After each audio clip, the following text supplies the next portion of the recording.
மாநில பாடத்திட்டம் சிறந்தது என்று தமிழக அரசும் தரம் குறைவாக இருப்பதாக ஆளுநர் ரவியும் கூறும் நிலையில் கல்வியாளர்கள் என்ன சொல்கிறார்கள் என்று பார்க்கலாம்.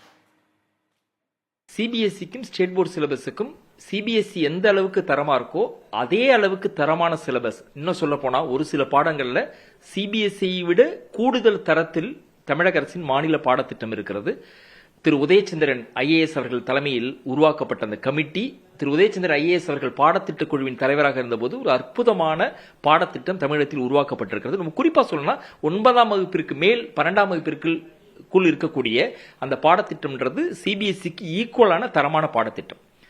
ரெண்டாவது, எங்க கம்பாரிசன் வருது அப்படின்னாக்கா, சிபிஎஸ்சி பாடத்திட்டத்தில் அவுட்கம் மெஷர் பண்றதுல, கேள்விகள் கேட்பதில் வித்தியாசம் இருக்கு. பொதுவாகவே பல ஆண்டுகளாவே சிபிஎஸ்சி பாடத்திட்டத்தினுடைய மாணவர்களுடைய கேள்வி கேட்கிற முறையே மனப்பாடம் செய்து வாந்தி எடுக்கிற முறையாக இருக்காது. புத்தகத்தில் இருக்கிறத எழுதணுங்கிற அவசியம் இல்லை.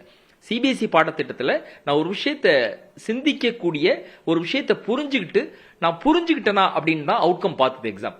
ஆனா மாநில பாடத்திட்டத்தில் பல ஆண்டுகளாவே புத்தகத்துல என்ன படிச்சோமோ அப்படியே எழுதணும் அப்படிங்கிற சூழல் இருந்ததுனால ஆண்டுகளாவே தமிழகத்தில் மாணவர்களும் ஆசிரியர்களும் புத்தகத்தில் இருப்பதை அப்படியே படித்து தேர்வில் மனப்பாடம் செய்து எழுத வேண்டிய சூழல் இருந்த காரணத்தினால அவுட்கம் மெஷர் பண்றதுல வித்தியாசம் இருக்க தவிர சிலபஸா பாத்தீங்கன்னா சிபிஎஸ்சிக்கு ஈக்குவலா இருக்கு. ஆனா அவுட்கம் மெஷர் பண்ற மெத்தடும் மாநில பாடத்திட்டத்தில் மாறுதலை கொண்டு வருவதற்கு தமிழக அரசாங்கம் முயற்சி செய்கிறது. ஒவ்வொரு ஸ்டேட்லையும் வந்து இப்போ எங்கள் ஸ்டேட்டில் வந்து நம்ம ஸ்டேட்டில் ஒரு யூனிட் 1 வச்சுருந்தோம்னா அவங்க வந்து சிபிஎஸ்சியில் அது 3 வச்சுருப்பாங்க. பட் சிலபஸ் எல்லாமே இதே தான் Marathi board, Oriya board, Tamil Nadu board எல்லாத்துலேயும் படிக்கிறாங்க. இது வந்து மெயினாக வந்து இந்த சிலபஸில் வந்து பெரிய டிஃப்ரென்சஸ் இல்லை. டீச்சிங் லேர்னிங் மெத்தடாலஜி தான் வந்து பெரிய டிஃப்ரென்ஸ் இருக்குது. உதாரணத்துக்கு வந்து நீங்கள் தமிழ்நாடு டெக்ஸ்ட் புக்ஸ் வந்து ஃபார் பெட்டர் தென் சிபிஎஸ்சி புக்ஸ். சிபிஎஸ்சி நிறைய டெலிட்டட் போர்ஷன்ஸ் வந்து கொடுத்துருக்காங்க, நிறைய இதெல்லாம் பண்ணியிருக்காங்க. தமிழ்நாடு பாடத்திட்டம் இது உண்மையிலேயே வந்து ஃபார் பெட்டர், ஏன்னா கியூஆர் கோடு எல்லாமே நம்ம இன்ட்ரடியூஸ் பண்ணிருக்கோம். We are far ahead than CBSE schools, அதில் ஒன்றும் டவுட்டே கிடையாது. பட் அன்ஃபார்ச்சுனேட்லி இன்றைக்கி மார்க்கெட் எப்படின்னா உங்களுக்கு எல்லாமே ப்ரைவேட் ஸ்கூல்ஸ் எல்லாம் சிபிஎஸ்சிக்கு மாறிட்டாங்க.